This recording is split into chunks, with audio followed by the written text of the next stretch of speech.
El poder simbólico de los noticieros, representación de la realidad.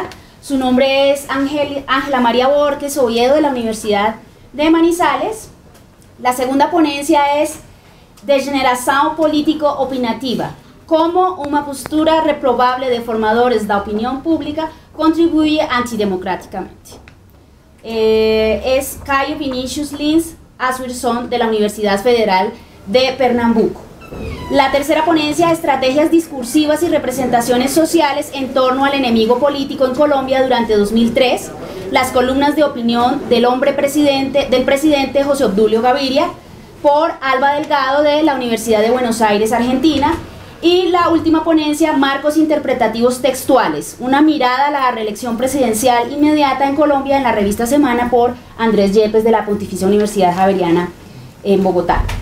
Entonces, pues bienvenidos. Como ya saben, ustedes tienen 15 minutos máximo de su ponencia. Les estaremos avisando pues cuando ya el tiempo se agote, y al final tendremos espacio para que el público pueda hacer sus respectivas preguntas. Entonces, pues bienvenidos y ya podemos comenzar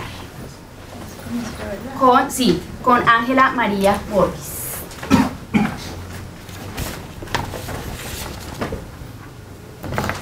La grabaste hasta acá afuera.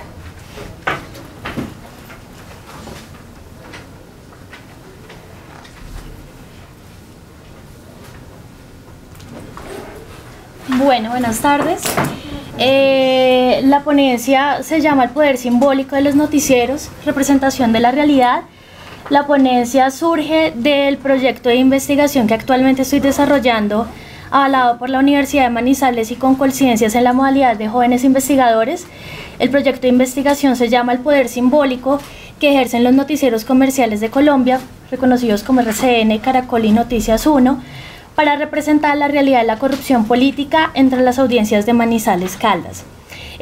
Principalmente pues el problema de investigación surge ante las inquietudes que me suscitan los medios de comunicación, que a partir de unas teorías contemporáneas se ha cambiado un poco la estigmatización de ser simplemente un instrumento de transmisión lineal de información, sino que son unos medios también que están cargados de significación y que además su lenguaje también es transformador, porque tienen una fuerza que es netamente simbólica, que es invisible, pero que es tácita, y que además pues también representan una autoridad, la pueden manifestar y la pueden simbolizar. Cuando se habla de poder simbólico en la investigación, me baso en Pierre Bourdieu, el sociólogo francés, que nos va a decir que evidentemente los medios de comunicación, al ejercer su poder simbólico, cuentan con unos contenidos que se pueden convertir en la palabra oficial y pueden posicionar de cierta forma portavoces autorizados que ya cuentan con una legitimidad dentro de la sociedad. De manera que ese poder simbólico, Gallegos, Gómez y Mas y Paredes en 2005 ya lo definían como el hacer ver y creer a la audiencia que está de acuerdo con la visión, el actuar y con la totalidad del mundo, pues que está representado en unas creencias que se depositan en la legitimidad de lo que se expresan, que más adelante les voy a explicar en qué tipo de agentes se concentran. La inquietud sobre este poder simbólico de representar la realidad se concentra en la corrupción política, un fenómeno actual de la sociedad colombiana, en el que básicamente pues consiste en la desviación o la omisión de los principios que hace un funcionario público en beneficio de terceros, amigos y familiares, desvirtuando totalmente su tarea. ¿Por qué se empieza a indagar sobre noticias de corrupción política? Cuando empiezo a hacer los antecedentes y empiezo a revisar la información sobre corrupción en Colombia, me encuentro con dos datos que me parecieron valiosos. Y el primero es que en 2008 la corrupción era un problema prioritario solo para el 2.9% de los entrevistados, ¿sí? Por encima se encontraban otros problemas como la violencia, que la calificaban con 31.4%, y el desempleo con 20.7%, como lo afirma la Corporación Transparencia por Colombia. En 2011, cuando vuelven a realizar el índice de percepción de corrupción, el país pasa del puesto 78 al puesto 80 en 383 países, con un puntaje de 3.4 sobre 10. ¿Por qué los noticieros de RCN y Caracol? En la Universidad de Manizales se realiza semestralmente un índice de audiencia de radio y televisión, donde se pregunta por la preferencia y la sintonía en los diferentes estratos y en las 11 comunas de la ciudad. Y me doy cuenta que los noticieros que tienen mayor consumo son RCN y Caracol. ¿Por qué Noticias 1?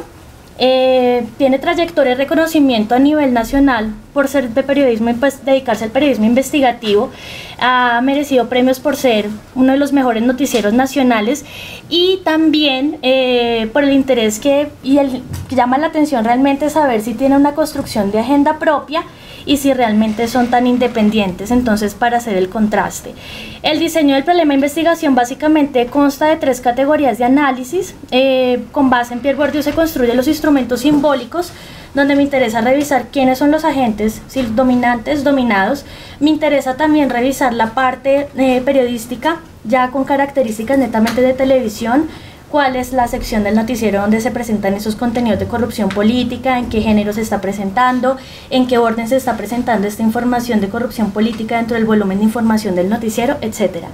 Y con respecto a la representación de la realidad de la corrupción, me interesaba revisar cuáles eran los actores que estaban involucrados y se distinguían, cuál era la concepción que se le daba al acto, cuáles son las sanciones y si se estaban mencionando y desarrollando en el contenido informativo, cuáles eran los costos sociales pues que traían como consecuencia estos actos de los funcionarios públicos. Y por último, los significados de la audiencia, que para esto me basé en Stuart Hall, de los estudios culturales británicos, para poder conocer la interpretación que hacen las audiencias de Manizales sobre estos contenidos que transmiten RCN, Caracol y Noticias 1 en un tiempo específico.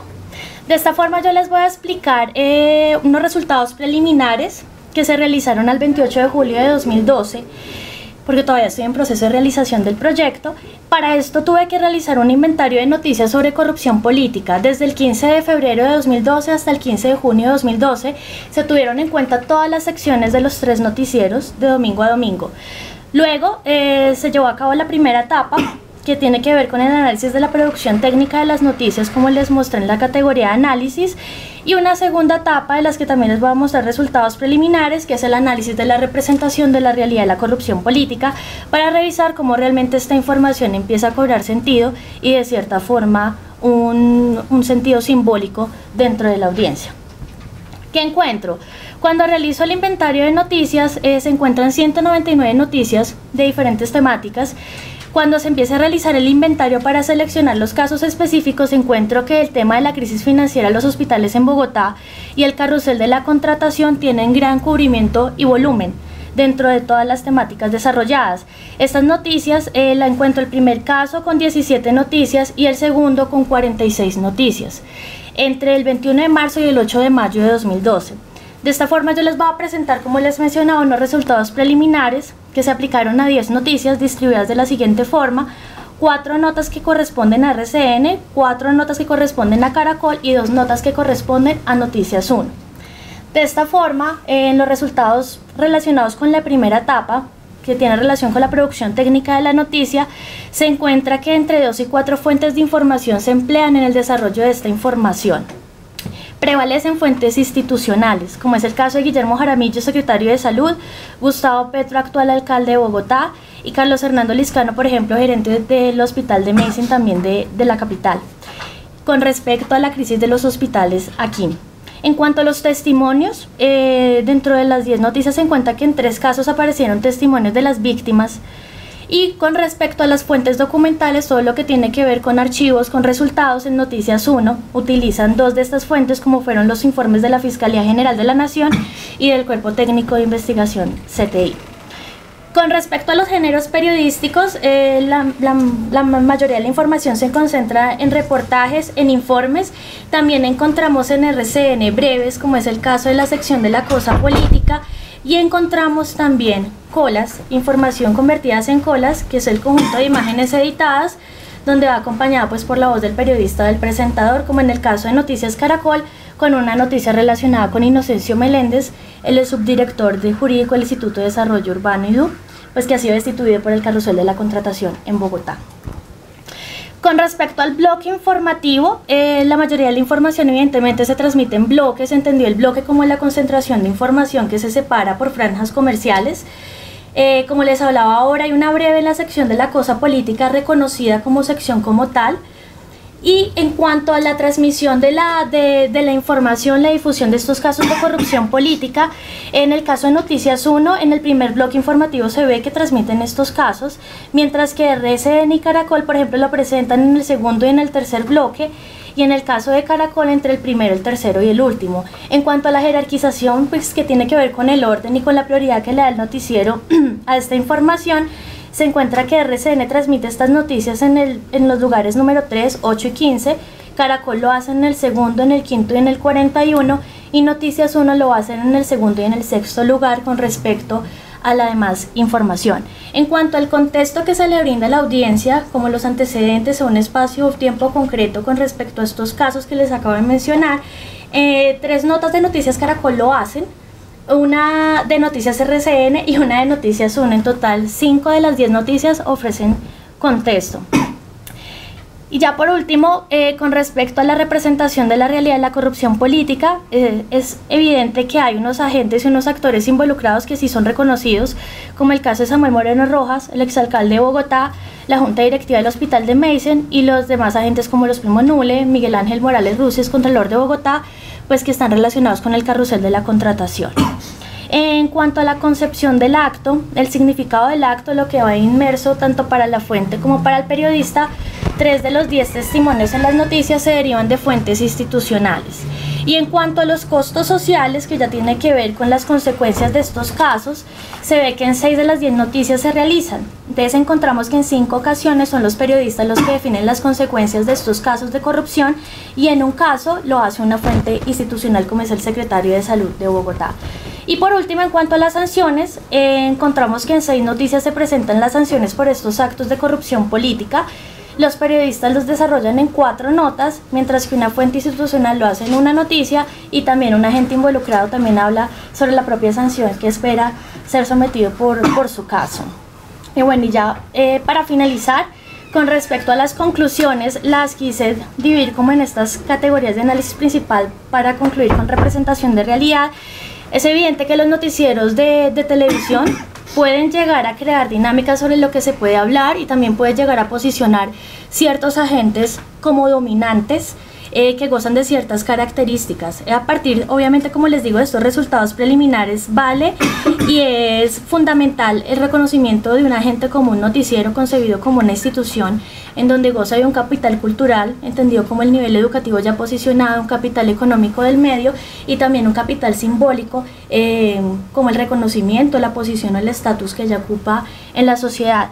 Obviamente, pues, con base en este argumento de Pierre Bourdieu, pues sí se puede llegar a consolidar incluso la indiferencia y la desfiguración de los mecanismos de participación ciudadana, porque hasta qué punto esta información, a partir de estos resultados preliminares, se le está ofreciendo todo un panorama a la audiencia, pues que generalmente se encuentra despojada de todos sus capitales para poder enfrentarse a la pantalla, sobre los correctivos que se deben asumir, realmente estas sanciones que implican, cuáles son los costos sociales que traen estos actos de corrupción.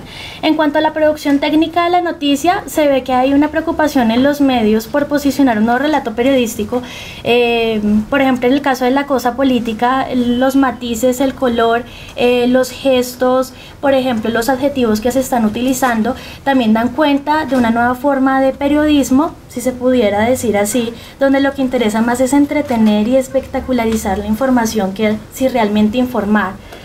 Y también pues con el agravante que no hay un seguimiento periodístico. Como les mencionaba anteriormente, las noticias no abren generalmente el noticiero con un caso de corrupción política, sino que a partir de los últimos hechos, los veredictos o los avances que se generen en torno a estas situaciones. Y por ende, pues la audiencia, como no tiene contexto, pues lo que se puede deducir es que los medios pues la obligan a que la audiencia se pueda enfrentar con sus propios argumentos, con sus propios antecedentes y con su propio contexto. De manera que cuando se habla de representación y poder simbólico, también se ve que en estos contenidos es totalmente ausente la relación de lo ético y lo moral. Con estos actos de corrupción hay una preocupación de los medios de transmitir cuál es la sanción normativa, por ejemplo en el caso de Colombia desde la Constitución Nacional, pero dónde queda lo ético y lo moral, por ejemplo, del funcionario público. Y en cuanto a la televisión, evidentemente, a partir de estos resultados preliminares, sin querer generalizar aún, es que se gesta un efecto de realidad, como ya lo decía el sociólogo francés, donde evidentemente hay una circulación de la palabra gracias a unos agentes dominados que ya están posicionados, gracias a unos agentes dominantes, y pues que empiezan a recibir información sin ningún tipo de esperanza y donde se está gestando la indiferencia constantemente. Muchísimas gracias, Ángela. Bueno, ya tendremos oportunidad de hacer algunas preguntas a esta ponencia. Continuamos con Caio Vinicius Lins Asuizón de la Universidad Federal de Pernambuco con el tema en español de generación político-opinativa, como una postura reprobable de formadores de opinión pública contribuye antidemocraticamente. Peço desculpas antecipadamente, no hablo espanhol e a apresentação será em português. Perdoe. Eu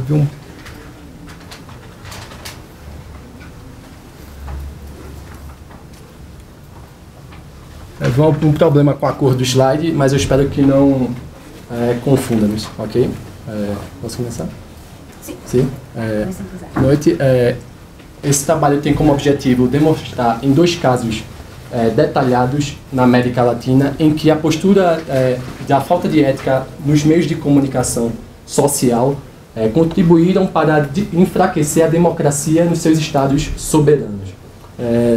Portanto, irei começar fazendo a introdução pensando na questão da imprensa e das mídias. Sempre que nós pensamos em imprensa, tem um teórico brasileiro, um estadista brasileiro chamado Rui Barbosa, muito importante, que fala sobre, nos estados soberanos, uma coisa importante é a imprensa. A imprensa ela foi fundamental para que, nesse pacto social com a sociedade, ou seja, nós devemos, a imprensa presta favores da sociedade e ela tem essa ela de confiança. Quebrar esta confiança seria como inadmissível para a gente pensar numa democracia amadurecida e num Estado soberano posterior, que é o que todos nós buscamos. Outro jornalista brasileiro chamado Butch, ele fala que para nós termos a ética na imprensa, nós precisamos ter as duas correntes de opinião. Uma corrente de opinião A, outra corrente de opinião B, extremamente distinta. Essa diversidade, quando a imprensa contiver toda essa diversidade, aí sim nós teremos a ética e essa verdade. Mais uma vez, como algo fundamental para a consolidação democrática.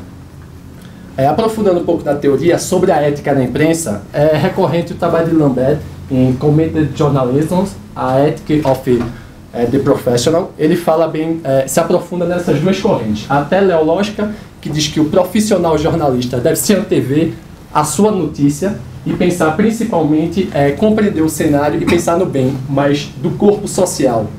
Ele fala bem isso, é importante a notícia ter esse comprometimento com o corpo social, ter esse comprometimento com a sociedade. Há algumas críticas referentes a esta linha de pensamento da ética e a influência nos meios de comunicação social no jornalismo.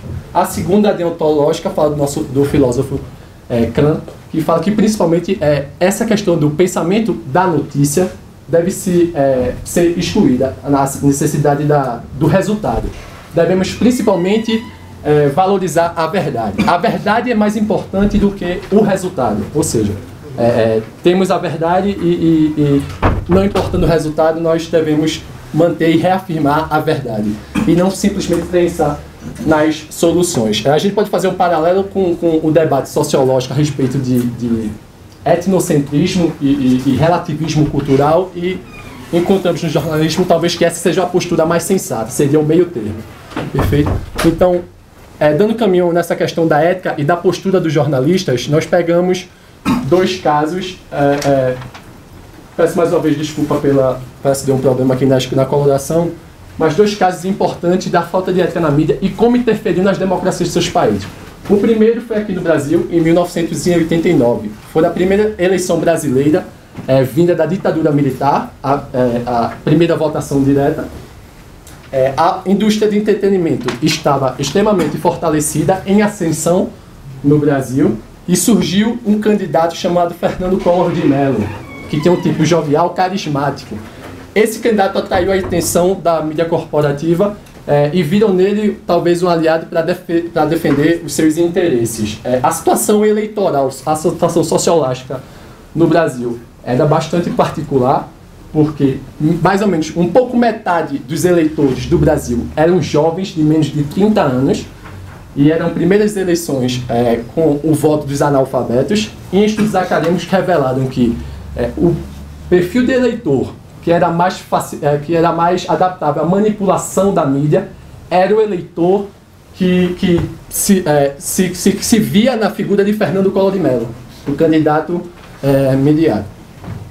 No primeiro turno, nós temos a atuação expressiva da Rede Globo de televisão, que é a maior emissora de televisão do Brasil e uma das maiores emissoras do mundo. Para preservar a imagem do candidato Collor, eles tentaram evitar e promover o choque político e de confiança entre os candidatos Luiz Inácio Lula da Silva e Léo de Moura Brizola ante Fernando Collor de Mello. Ou seja, não realizaram o debate em primeiro turno a fim de preservar essa imagem consolidada. A exposição nos telejornais, no maior telejornal, de maior influência do jornal, já era desproporcional no primeiro turno, como a gente pode ver, de 9% para Lula. E, inclusive, a Rede Globo, em primeiro turno, promoveu telenovelas para desprestigiar o candidato Luiz Inácio Lula da Silva e tentar alavancar Fernando Collor de Mello. Certo? Queriam caracterizar esse outro. Inclusive, botando atores e celebridades do seu núcleo para promover a candidatura de Fernando Collor. Aí a gente tem um conflito ético. Aqui as pesquisas em primeiro turno. A gente pode ver a Fernando Collor de Mello aqui, com grande elevada certa posição, depois das telenovelas, dos depoimentos dos atrizes. Aqui ele se mantém estável e a partir de não debate não há um conflito em debate em rede nacional e ele se mantém estável, apesar da queda e o crescimento de Luiz Inácio Lula da Silva. Luiz Inácio Lula da Silva chega ao segundo turno com Fernando Collor de Mello, certo? O Senado no segundo turno e a atuação da mídia da Rede Globo. Lula vencia em todas as faixas de renda da sociedade brasileira, menos na menor, o que se reverteu depois da eleição dele em 2002 para cá, desse século. A exposição quase dobra, ou seja, existe muito mais exposição de Fernando Collor de Mello ante a exposição de Lula nos telejornais da Rede Globo, certo? Agora, dois episódios marcantes contribuíram para a questão do eleitor. No dia 12 de dezembro, 5 dias antes das eleições, Miriam Cordeiro era ex-namorada do presidente Lula e foi em rede nacional falar que, enquanto eles eram namorados, Lula sugeriu que ela abortasse a filha deles, certo? Inclusive que o presidente Lula seria racista e que ficava incomodado quando via negros na televisão. Esse episódio foi desmentido pela ex-assessora da campanha de Fernando Collor de Mello, que se demitiu e disse que teria ocorrido uma compra do depoimento de Miriam Cordeiro. Apesar disso, a Rede Globo, sabendo disso, o editor-chefe disse que não se deve lutar com a fonte. Ele suprimiu aí, então, um debate importante sobre a ética do jornalismo e a averiguação da fonte. Esse fato é divulgado, inclusive, em livros que eu vou continuar depois. No dia 15 de dezembro, veja só, 2 dias antes, há o fato histórico que se chama de edição do debate. Quando a Globo, no segundo turno, editou o debate, ele botou os melhores momentos de Fernando Collor e os piores momentos de Luiz Inácio Lula da Silva. Ele diz, então, que o ex-presidente Roberto Marinho, ex-presidente das organizações Globo, disse: nós apoiamos, sim, a candidatura de Fernando Collor. Nós esperávamos que ele fosse um grande presidente. Esse presidente sofreu impeachment alguns anos depois. Esse fato é marcado, inclusive, em livros e é ratificado em relatórios da própria empresa. No segundo turno, a gente pode ver aqui a grande elevação das pesquisas de intenção de voto em Luiz Inácio Lula da Silva. E nas vésperas da eleição aqui, há os dois fatos marcantes. Um, a ex-namorada em rede nacional divulgado, apesar das denúncias do aborto. E o outro, o fato das edições de debates e da saliência da imagem pública de Fernando Collor de Mello. Nas vésperas das eleições, há mais uma vez a retomada de Fernando Collor de Mello e ele acaba sendo eleito presidente com 49,94% dos votos. O segundo exemplo que eu trago à tona é fazer um paralelo com a história brasileira com a história atual mexicana. Andrés Manuel López Obrador perdeu as eleições de 2006 por uma margem irrisória de votos, de 56%. Trabalhos acadêmicos comprovaram que essa eleição foi fraudada quando nós temos na eleição mexicana o número total de votos deveria ser o número dos votos válidos e o número de votos descartados. Não houve nessa totalidade de números prévios, ou seja, dá uma comprovação de uma questão de falha numérica, né? Surgiu para as eleições o nome de Peña Neto, certo? Um candidato jovial naquela mesma linha. 3 candidatos chegaram, Josefina, Peña Neto e López Obrador, como no primeiro turno. Aqui nós temos Henrique Peña Neto. Nas 2 primeiras pesquisas de opinião, em novembro e março, novembro de 2011 e março, ele está realmente bastante à frente dos 2 últimos candidatos, mas já apresentando uma queda. Certo? E 2 fatos marcantes, mais uma vez, interferiram na política e no resultado eleitoral. No dia 11 de maio, houve o conflito, né, de Henrique Peña Neto com os estudantes da Universidade Ibero-Americana, um conflito político, certo? Em que questionaram politicamente as propostas dele. E houve então um grande conflito midiático nas redes de televisão, dizendo que esses estudantes, talvez em conflito, estariam sendo comprados pela oposição para tentar desmistificar e desconstruir a candidatura de Peña Neto.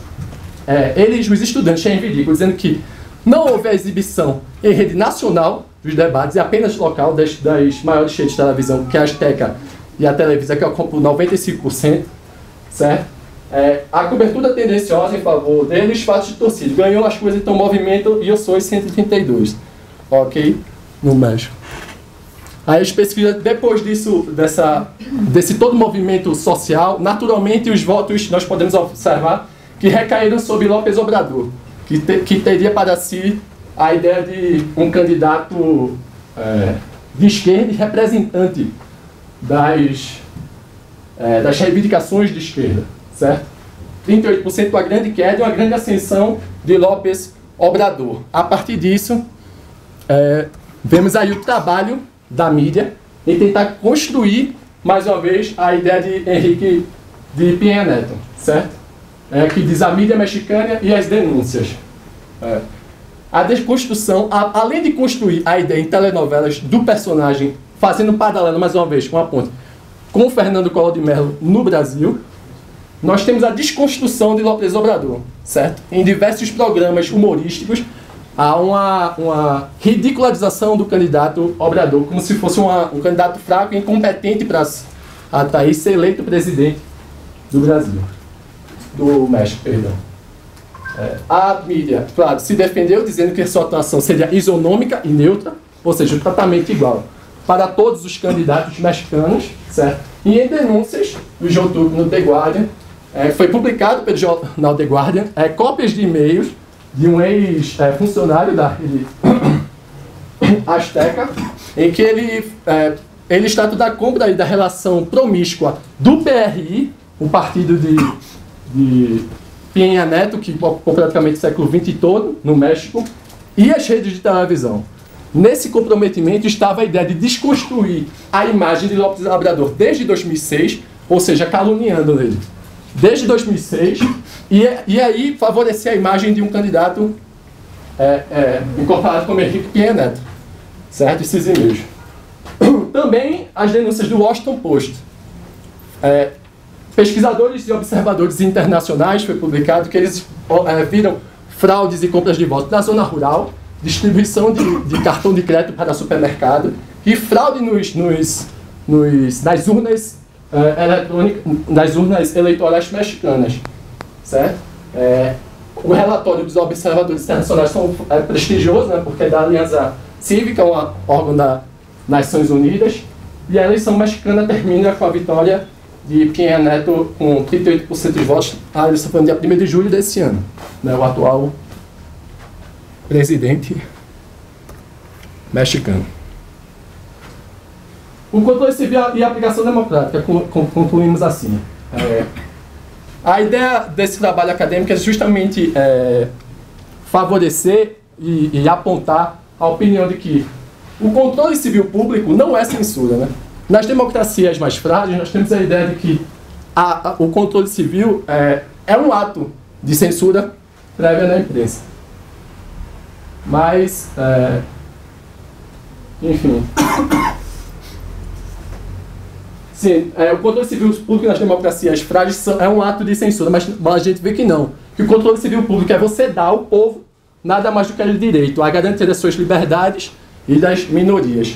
No Brasil, veja só, no controle civil público já é uma realidade nas democracias mais maduras. Nós temos na França, nos Estados Unidos, na Inglaterra, na Suíça, diversas instituições que promovem esse controle civil, não no sentido de censurar, mas de garantir às minorias e aos pequenos grupos da diversidade a sua resposta à ofensa que ele recebe dos meios de telecomunicação.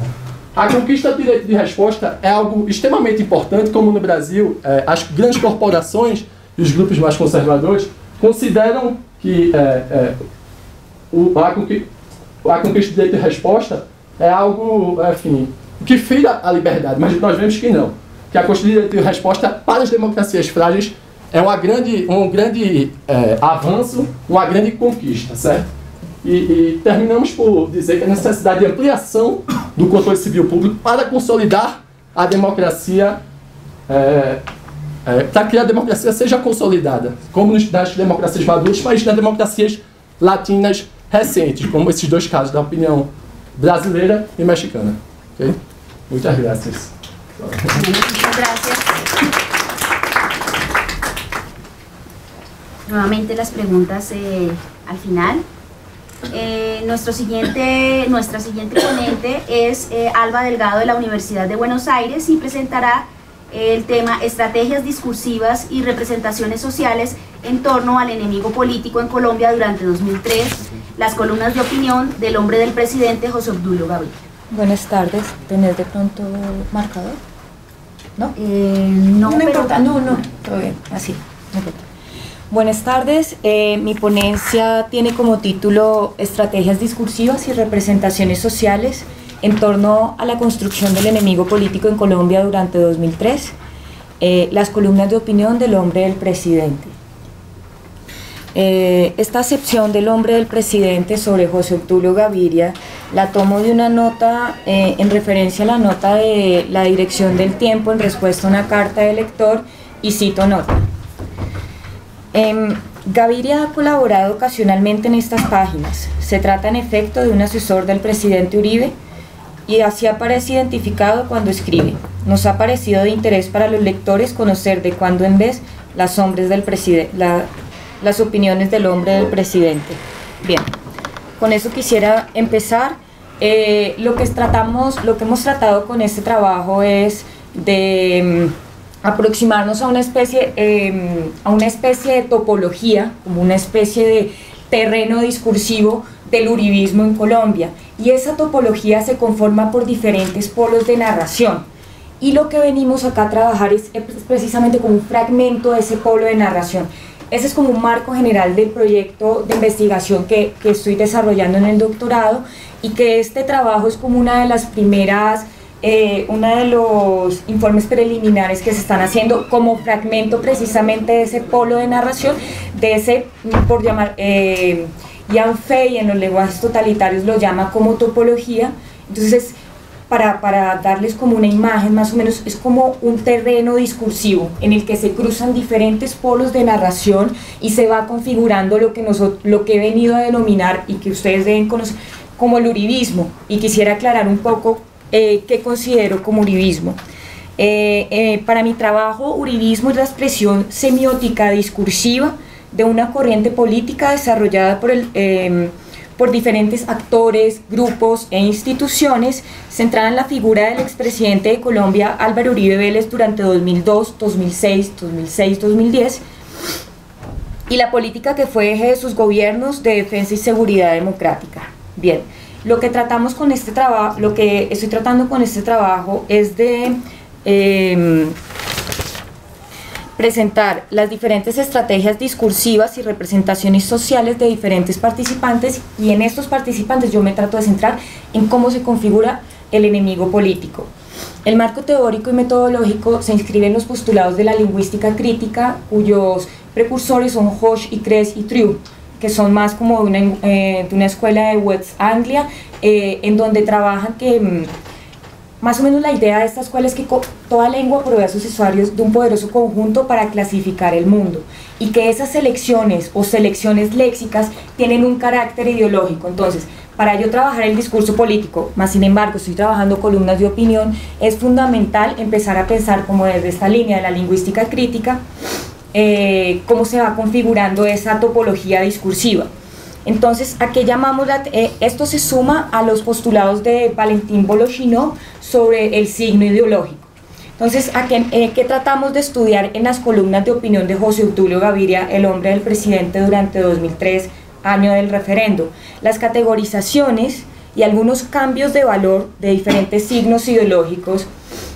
Por ejemplo, un signo ideológico es la libertad, por ejemplo, un signo, dependiendo de cómo lo construye, tiene una ideología que lleva una direccionalidad, que el signo se va acentuando y va marcando un valor. Por eso es más o menos la idea de Voloshinov cuando habla de signo ideológico.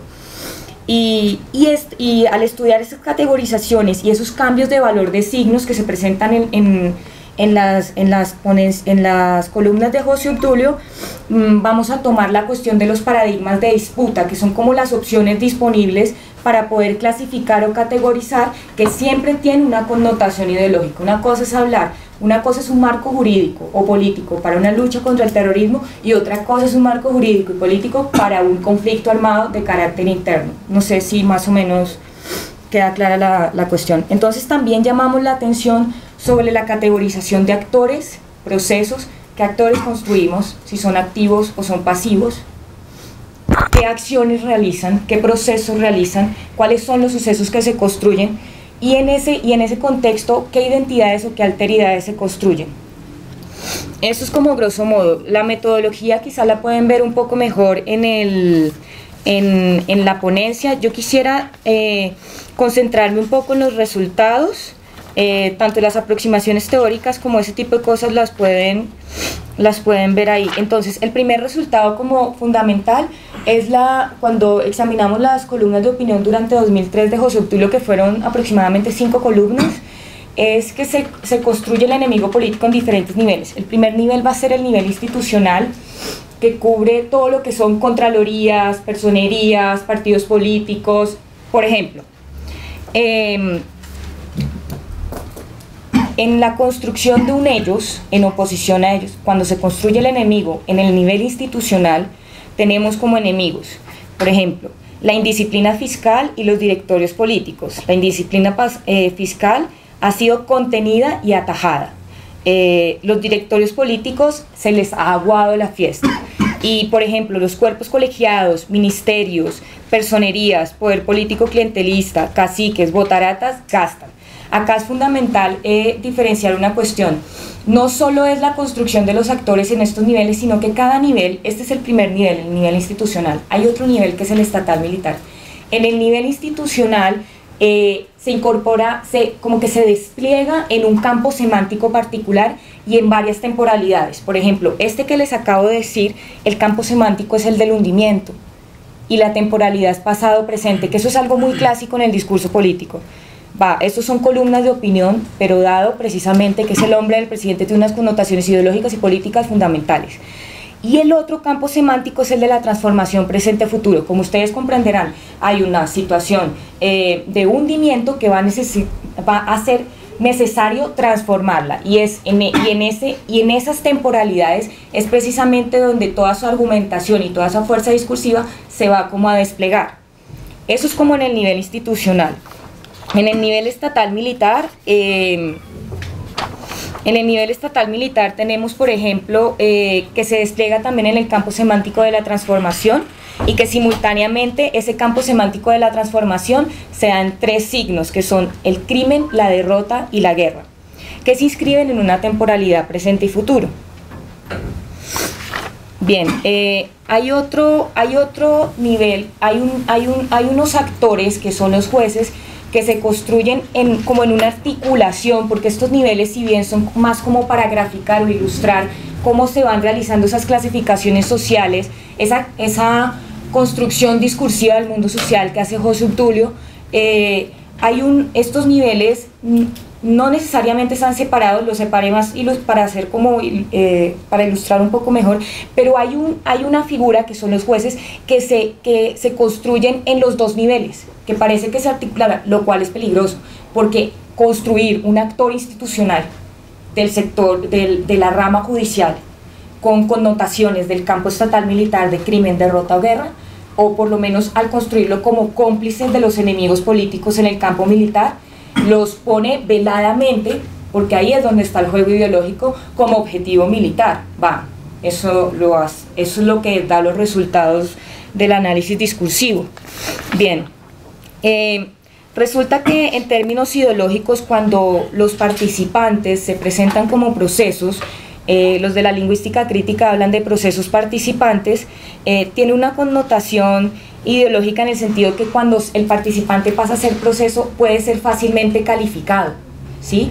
Y la calificación en términos ideológicos es fundamental. Los atributos que se le asignan a esa persona con quien me identifico o quien no me identifico.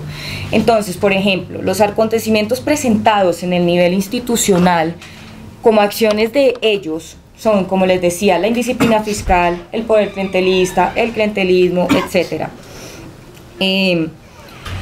Y representan una explicación y justificación del modo de operar por ellos. Por ejemplo, el pernicioso presente, la gestión de funcionarios, el derroche, el rumbo clientelista, el déficit fiscal.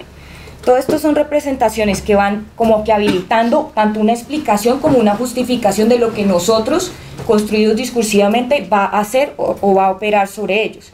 De tal forma, el nosotros y sus acciones, para legitimarse a partir de las diferentes formas de clasificación asignadas a ellos y sus procesos, y las explicaciones implícitas o explícitas que estas clasificaciones engendran, como ellos gastan, inventan, contratan trabajos inútiles y engañan. Esto en un marco de reforma política en 2003 en el referendo, busca abrir paso en un primer grado a una naturalización de las acciones institucionales. La naturalización es algo fundamental en términos ideológicos.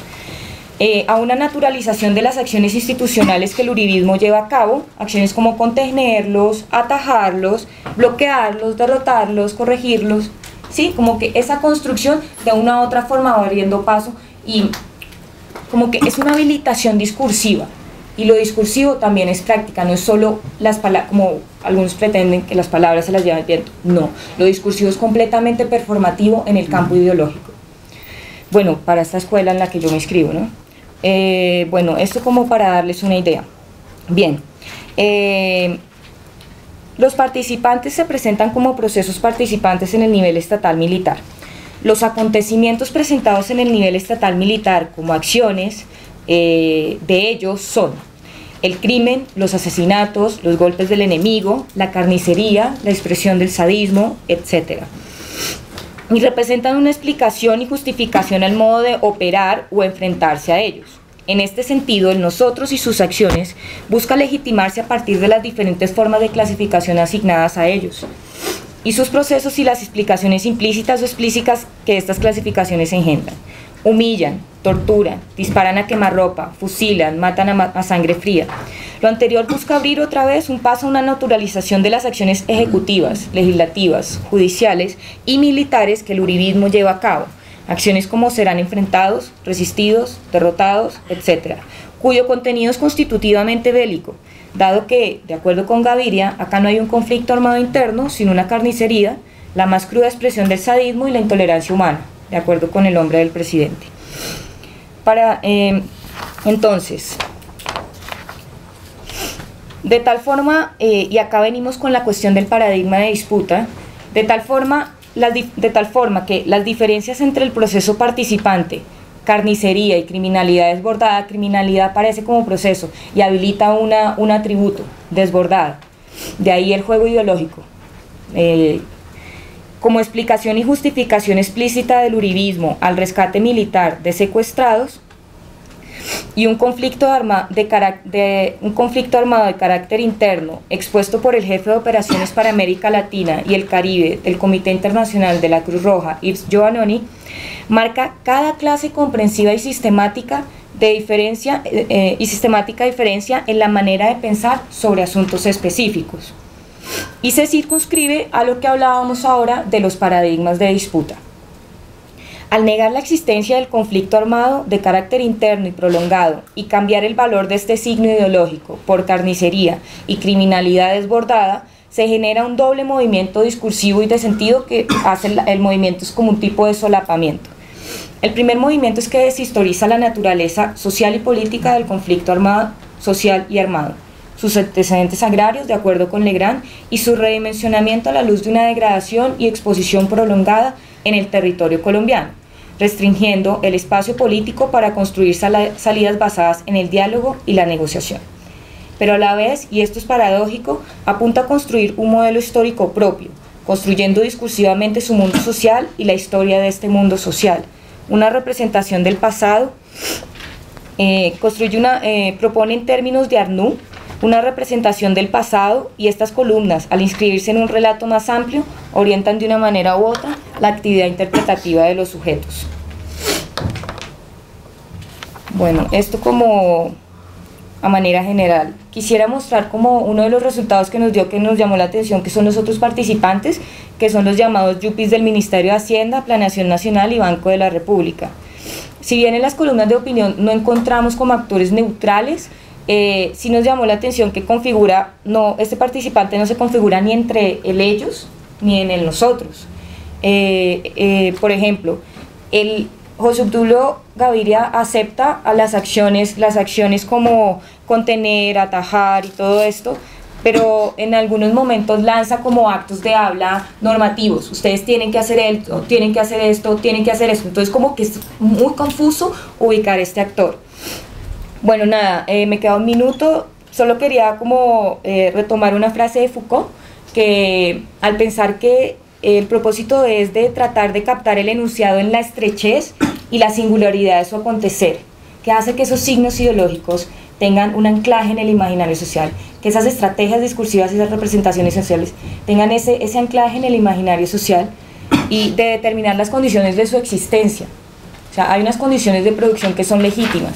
¿Por qué? Eso tiene ese anclaje, y creo que ahí es hacia lo que estamos apuntando como más adelante, y demostrar qué otras formas de enunciado excluye. Lo que nosotros tratamos entonces fue de describir y estudiar las columnas de opinión en las ediciones online.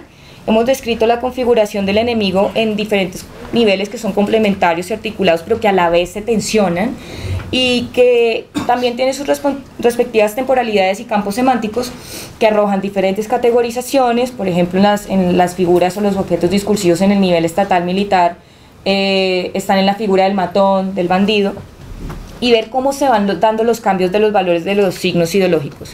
A manera de hipótesis, consideramos que el uribismo en la figura de Gaviria apunta discursivamente a un copamiento de las esferas institucionales, políticas, militares y militares del Estado, mediante el desprestigio de las demás ramas del poder público, como el caso del Congreso y los jueces.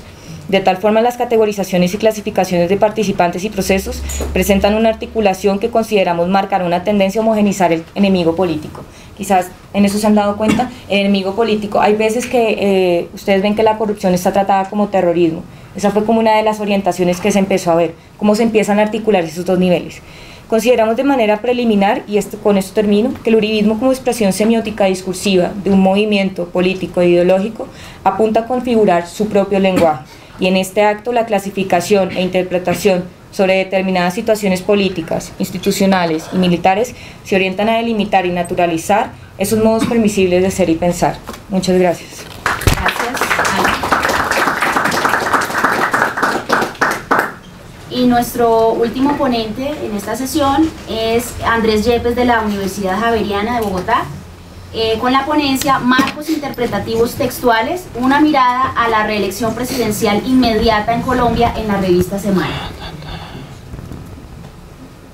Bueno, buenas tardes a todos. Qué pena, estoy algo enfermo, entonces creo que la tos va a estar presente a lo largo de la presentación. Bueno, el origen de este trabajo fue como la tesis de pregrado en Ciencia Política en la Javeriana. Prácticamente, digamos, en el contexto en que se desarrolló, era ya en un momento en el que personalmente yo ya estaba aburrido de todo lo que tenía que ver con el tema de la reelección, con todo lo que tenía que ver con Álvaro Uribe, y me hice la pregunta de, pues, cómo fue que se presentó todo el proceso de la reforma que permitiría que el presidente de Colombia se pudiera reelegir por un periodo inmediato, y pues en este caso permitiría o permitiese que Álvaro Uribe se presentara a la reelección. ¿Dónde está esto? Es esta. En un primer momento va a tratar de hacer alusión a unos elementos relacionados con el tema de la reelección presidencial, que tienen que ver con todo el sistema político y la historia de Colombia. Desde la Constitución de 1821 hasta 1991, el país se ha caracterizado por la concentración del poder en manos del Ejecutivo. O sea, uno llega a ver la figura del presidente y es jefe de Estado, jefe de gobierno, suprema autoridad administrativa, comandante y jefe de las fuerzas militares. Y esto ha sido una constante, o sea, no es que sea, digamos, algo que surge o que se viene a significar con la figura de Uribe. De igual forma, hay que tener en cuenta que la reforma que buscaba modificar la Constitución para que fuera reelegible el presidente no era una propuesta de Uribe, digamos, ni en campaña ni durante los primeros años de gobierno. Si hacemos un poco de memoria, en 2002 apuntaba era por mano dura, corazón fuerte, y todo lo de voy a derrotar a la guerrilla o acabar con los enemigos, y todo el tema de la moralización de las costumbres políticas. O sea, buscaba atacar todo el tema de corrupción y clientelismo. O sea, estaba prácticamente buscando eliminar esas prácticas políticas que han estado a lo largo de la historia del país. De hecho, el referendo del que hablaba Alba fue prácticamente una de las primeras acciones concretas de gobierno de Uribe. Prácticamente el país se vio dividido en dos posturas frente al tema de la reelección presidencial. La primera estaba a favor, básicamente habían dos argumentos centrales que soportaban por qué estar a favor de la reelección. El primero es que con la reelección se permite que los ciudadanos puedan jugar los mandatos presidenciales. Y el segundo argumento tiene que ver con que Uribe se mantenga o se pudiera mantener en el poder durante otros 4 años, dadas sus características políticas. Hay que recordar que él fue presentado como disidente político. Obviamente dejó el Partido Liberal para dar el salto durante la campaña de 2002. Y más allá de sus características políticas de disidente y todo esto, siempre se hizo mucho énfasis en las características personales, el tipo trabajador, liderazgo, berraco, toda esta serie de elementos que estaban siempre de la mano atados a la figura de Uribe. De igual forma, y muy pegado con estos dos elementos, estaba todo el tema de la continuidad, de darle continuidad a algo que era la política de seguridad democrática. Curiosamente, la segunda postura, la que está en contra de la reelección, no estaba en contra del mecanismo como tal, sino que este permitiera que Uribe pudiera ser reelegido inmediatamente. Porque prácticamente consideraban que esta reforma a la Constitución lo que iba era favorecer al presidente en curso. O sea, hay que tener en cuenta que el presidente en este país, cada vez que abre la boca es noticia. Entonces ya desde ahí empezaba como a haber un desnivel en la balanza, y por eso creían que no era necesario o no era lo mejor que podía pasar para ese momento en el país. Bueno, como el tema buscaba mirar era cómo se presentó el tema de la reforma en la revista Hermana, lo tomé básicamente por 3 elementos grandes. Uno es la calidad de los informes especiales.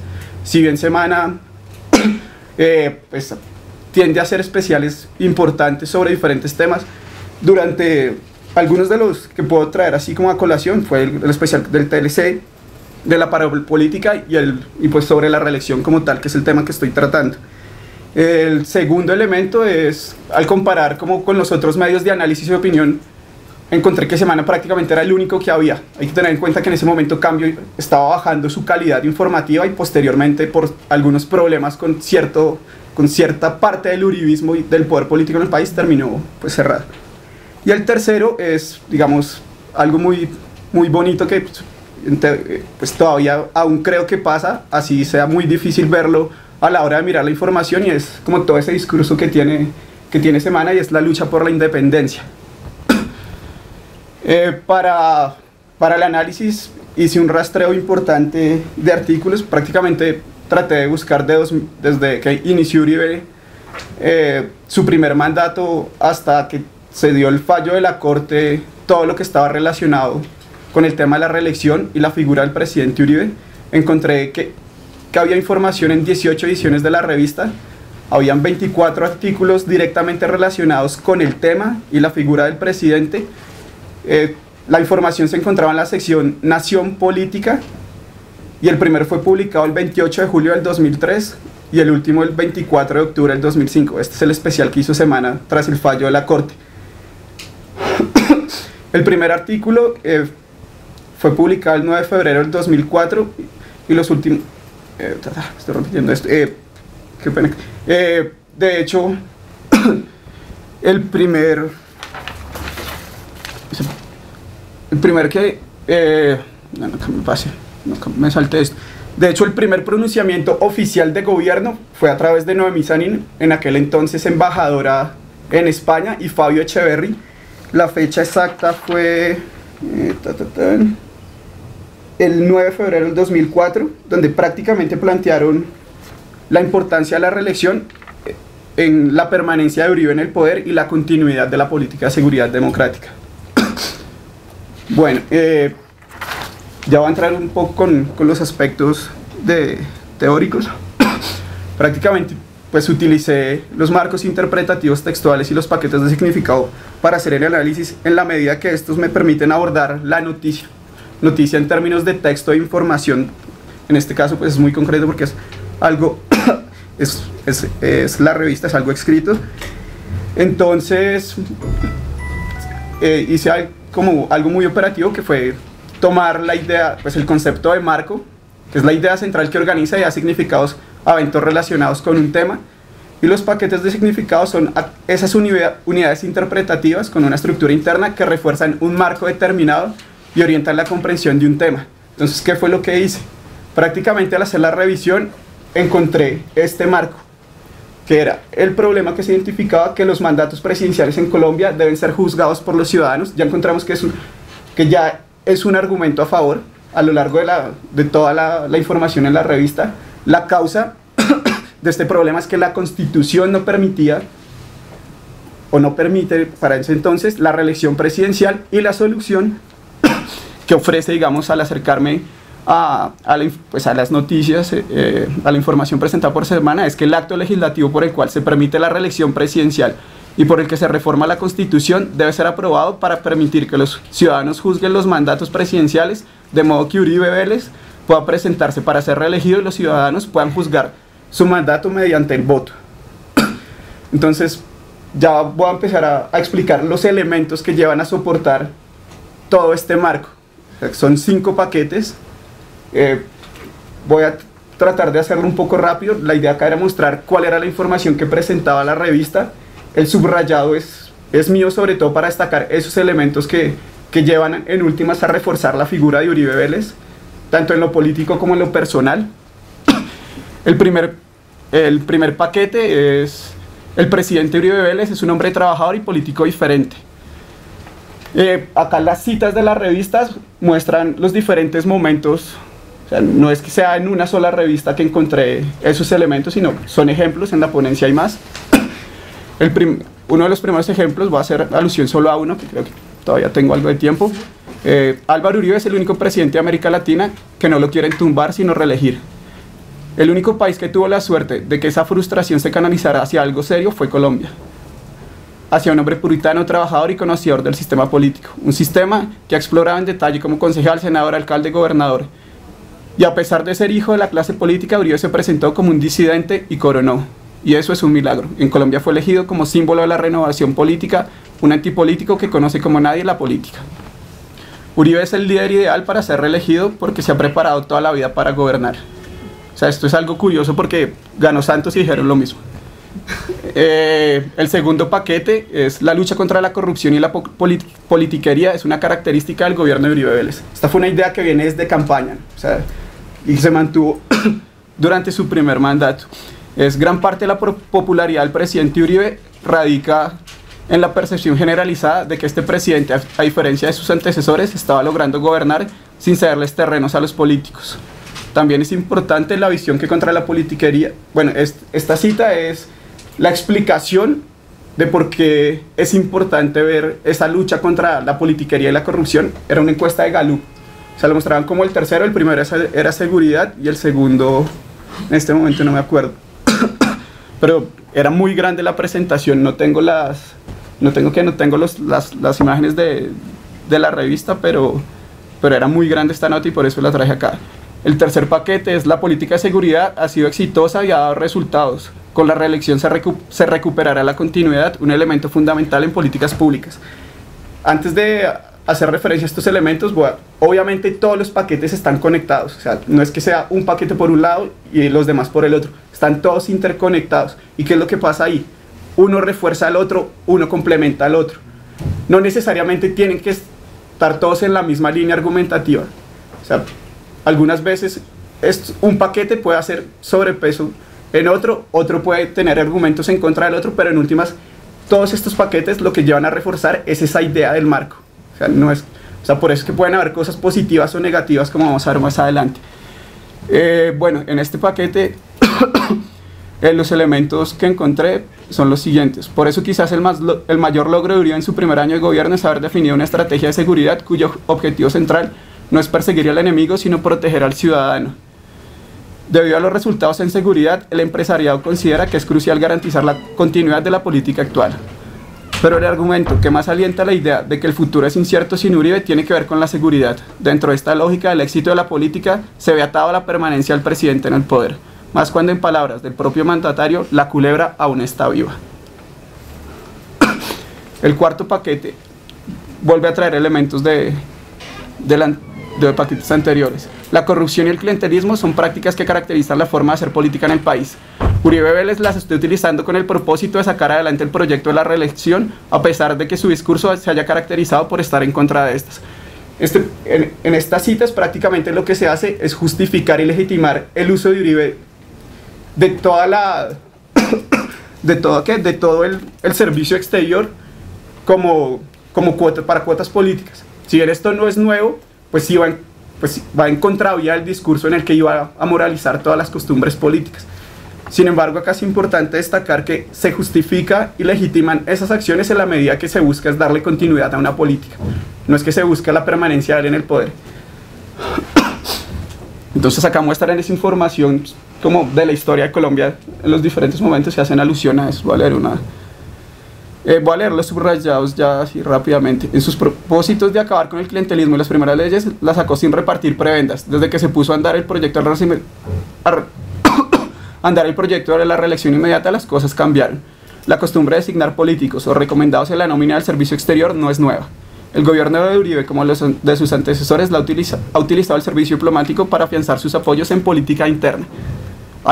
Lo curioso es que política interna puede ser la seguridad democrática o simplemente tener cuotas para gobernar, que se vería a futuro algo comprometido. El último paquete es: con el fallo de la Corte se cambian las reglas de juego. Ahora el presidente puede presentarse para ser reelegido.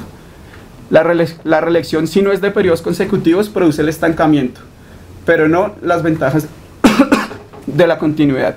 Si la principal justificación de la reelección inmediata es la prolongación de la política de seguridad de Álvaro Uribe, puede llegar a la recuperación de la soberanía, sobre todo el territorio nacional, todo este revolcón habrá valido la pena. O sea, en este paquete vamos viendo cómo se van siempre teniendo de la mano esos elementos que hablan del mecanismo como tal y de la figura de Uribe en lo político y personal.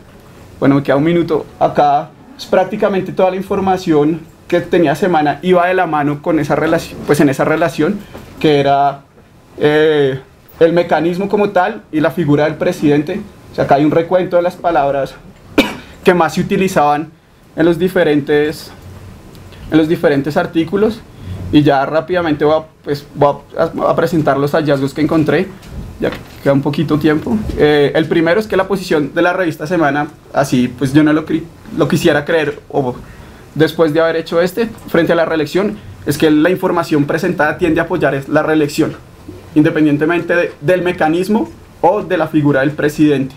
O sea, acá traigo otra vez citas para mostrar como todos esos elementos que trae la revista en la información.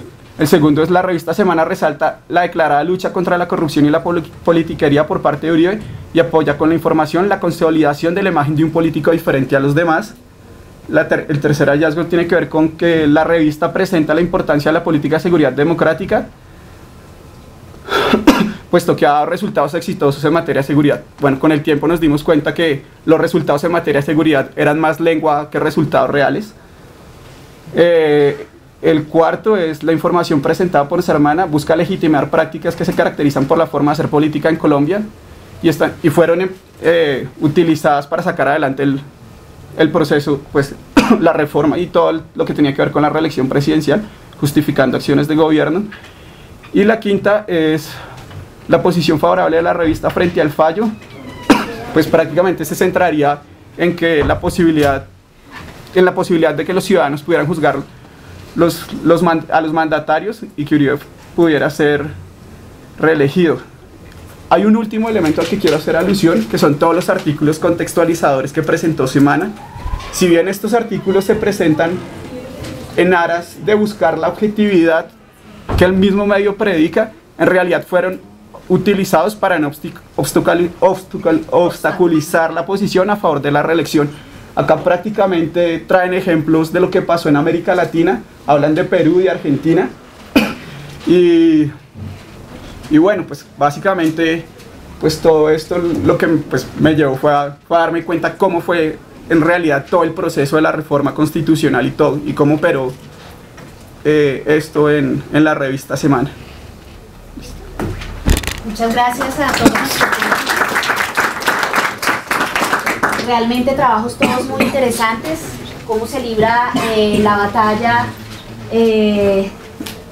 política en los medios y a través de representaciones simbólicas casi que en todos los trabajos, con excepción digamos del trabajo de Cayos, que también muestra un poco la estructura que manejan ciertos medios y medios corporativos para poner en evidencia ciertos episodios que pueden afectar cierta imagen política, al menos en los candidatos, en el caso de Collor, de Melo y de Lula da Silva. Pues tenemos 10 minutos para hacerles preguntas a los ponentes, las dudas que ustedes tengan, las inquietudes sobre metodología, sobre resultados que no se pudieron expresar ya por el correr del tiempo. Entonces, pues bienvenidas sean las preguntas. ¿Sí? Es una pregunta para Ángela. Ángela, casa, déjala si quiere. Y es cuando estabas dando los resultados sobre ese nuevo tipo de noticias el nuevo tipo de periodismo que se está generando. Digamos que obviamente la investigación no está, pues no se ha terminado, pero la pregunta apunta hacia si es positivo lo que se está generando o si es negativo, porque tú mencionas que esos nuevos medios lo que se enfocan es en el entretenimiento y esas cuestiones. Entonces, pues más que un nuevo medio, la inquietud surgía a partir de ese resultado pues, de la revisión que se hace con la cosa política, donde vemos que hay una gran carga de adjetivos, lo que yo les explicaba. Pues la verdad, como les hablaba yo, era una exploración inicial, son resultados preliminares. La preocupación no es calificarlo si es bueno o malo, es más revisar si realmente se está informando al público y a la audiencia sobre unos casos de corrupción política. Entonces más es la tarea de revisar si como esa nueva espectacularización en la que se presenta la información, que es distinta pues al periodismo digamos entre comillas convencional que conocemos bajo unos criterios específicos, sino que ahora lo que interesa es la propia calificación o la valoración que da la presentadora, pues que ustedes todas la conocen, la Vicky Dávila, mientras presenta una breve, porque son notas pues muy cortas. Entonces es más desde el discurso revisar qué es lo que se está construyendo con base en esa información, ¿sí? Entonces, porque a partir de la de Pierre Bourdieu que yo les trataba de explicar con el tema del poder simbólico, es un poder que es invisible netamente, pero que tiene la capacidad de hacer una representación, un orden social nuevo, un orden nociológico del mundo. Entonces, finalmente, ¿qué es lo que se está diciendo y cuál es la carga, en este caso valorativa, que se está emitiendo? Además que partiendo del hecho que la audiencia, pues todos no están en la condición, pues como la tenemos nosotros en este momento acá, que conocemos y tenemos cierta alfabetización sobre la comprensión ante los medios de comunicación. La audiencia de RCN, por ejemplo, en el caso de Manizales, la mayoría se ubica en los 3 primeros estratos. Entonces, ¿qué preparación o qué tipo de alfabetización tienen estas personas para enfrentarse a esa violencia simbólica que implica una valoración, que implica unos adjetivos, que implica un discurso construido de forma diferente a lo que convencionalmente se conoce en las noticias y en los diferentes géneros. Gracias. Muchas gracias. ¿Alguna otra pregunta? Sí. Yo quería hacer una pregunta Alba, sí. a Alba acerca de la afirmación de Foucault Sí. en términos de cómo es el receptor, por qué hay unos mensajes que de alguna manera se adhieren al receptor de la información, porque ellos constituyen significado. Es una pregunta complicada, pero Foucault habla en unos textos, y ahí creo que es fundamental la lección inaugural del orden del discurso, sobre poder y verdad, verdad y poder, saber y verdad, saber y poder, y creo que ahí hay como puede tener unas pistas sobre esas condiciones de verdad y como de anclaje en la discursividad social y en las representaciones sociales. ¿En qué sentido?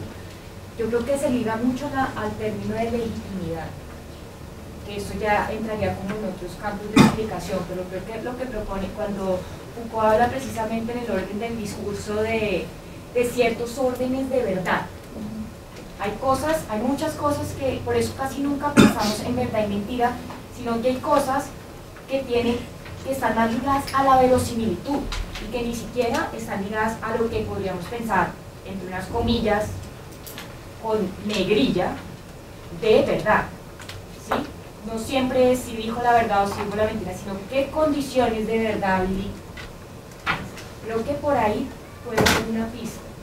Y creo que cuando yo llamaba la atención sobre esa cita de Foucault, eran precisamente las condiciones de producción, que es algo súper interesante para pensar las narrativas del conflicto armado colombiano, o de lo que quieran, y es cuáles son las condiciones que hacen que esas producciones tengan ese anclaje o tengan diferentes como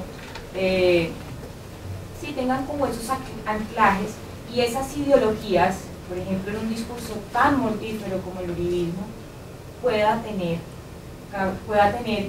espacio incluso en víctimas del Estado. No sé. Gracias. ¿Sí? Continuando con Alba, yo quisiera que nos ampliara un poco el uso que haces del signo ideológico. Pones un ejemplo en lo que es conflicto armado, desafío terrorista, ese contraste que ellos plantean. Esos signos ideológicos, desde tu perspectiva, ¿qué serían? Es decir, ¿serían valores? Por ejemplo, tú mencionaste libertad, que se puede considerar también un valor o democracia. ¿Serían categorías políticas? ¿Cómo los definirías? ¿Y cuáles, digamos, además de este conflicto armado, desafío terrorista, cuáles otros encontraste en las columnas que estás analizando como signos ideológicos que se pueden estudiar? Bien, el signo ideológico suele apoyarse en imágenes, palabras o enunciados, y siempre tienen como una significación ideológica o pragmática. Lo que pasa con el signo ideológico es que Voloshinov viene a Saussure es como una de las líneas como emblemáticas en la lingüística, y Voloshinov lo que viene a decir es que el signo no es un signo quieto de alto o flaco, sino que depende, por ejemplo, de quién lo enuncia, de cuándo se enuncia y de cómo se enuncia. Entonces, lo que Voloshinov viene a entrar es el signo multiacentuado. Y en esa multiacentuación es donde entra el valor del signo. Ahora, signos ideológicos vos podés encontrar en cualquier lugar. En por ejemplo, incluso politiquería, incluso corrupción e incluso clientelismo entran como signo ideológico. ¿En qué sentido?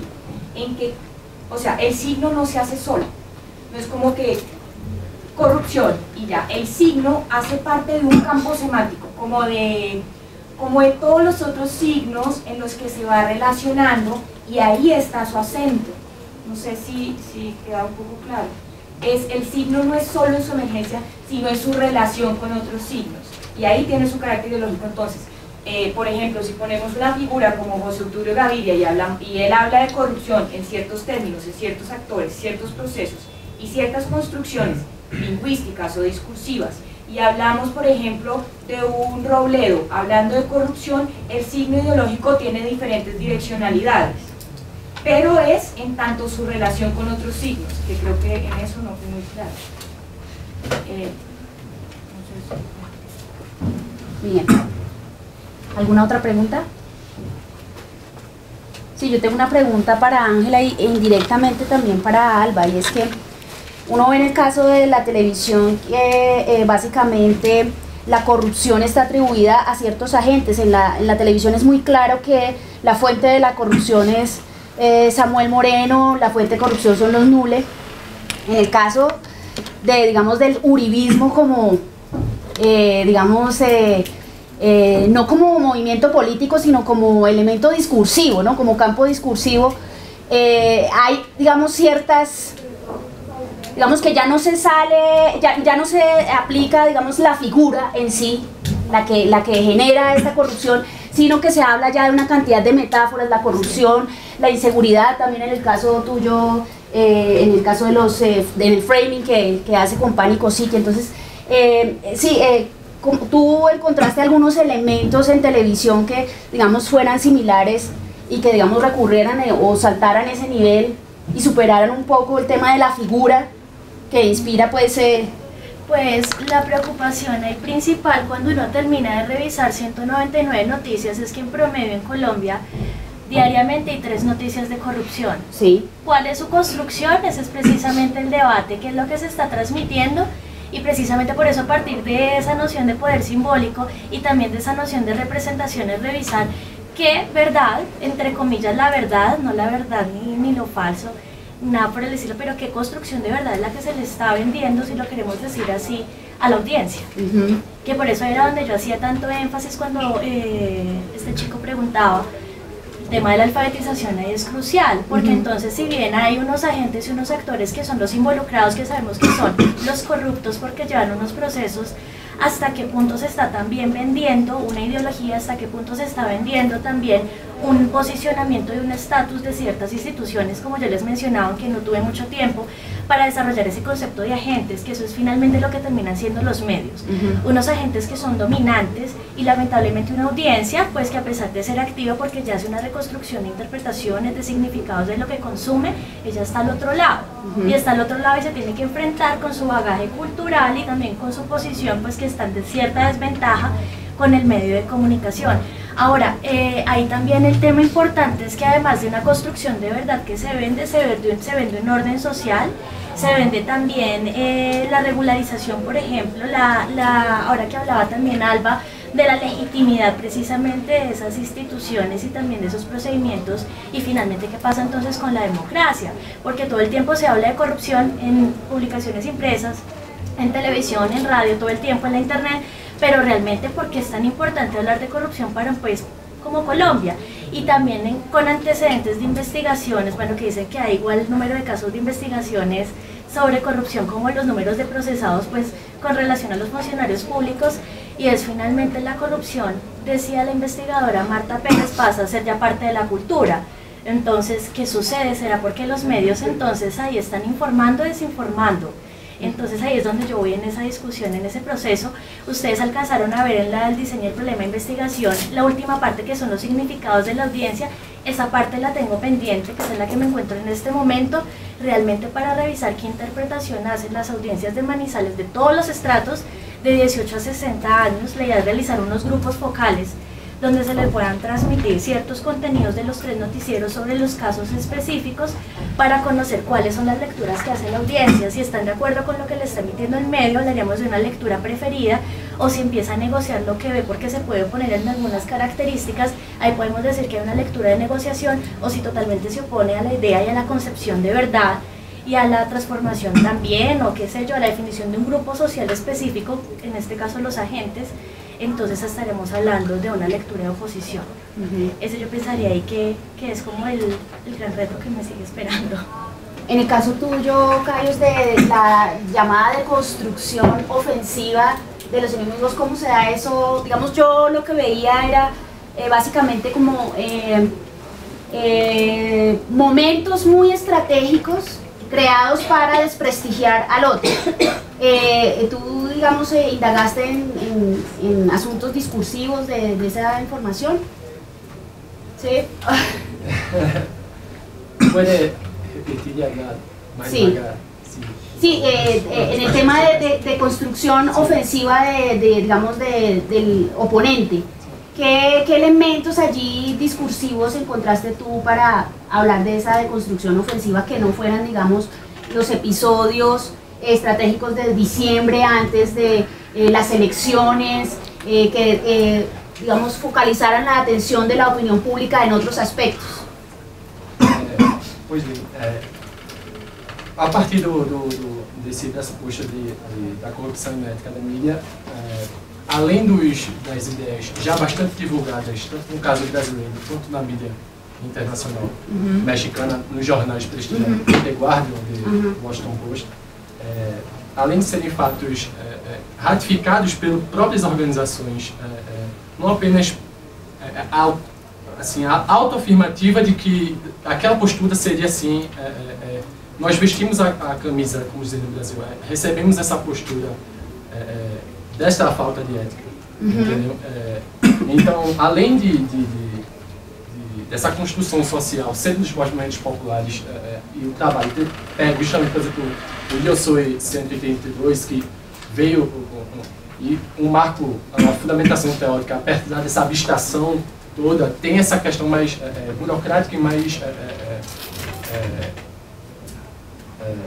sólida, entendeu? Nesses marcos discursivos. A ideia justamente foi fazer a ponte dessas grandes corporações com as atitudes, teoricamente, da antiética, né, e dessa popularização social e desses resultados práticos eleitorais.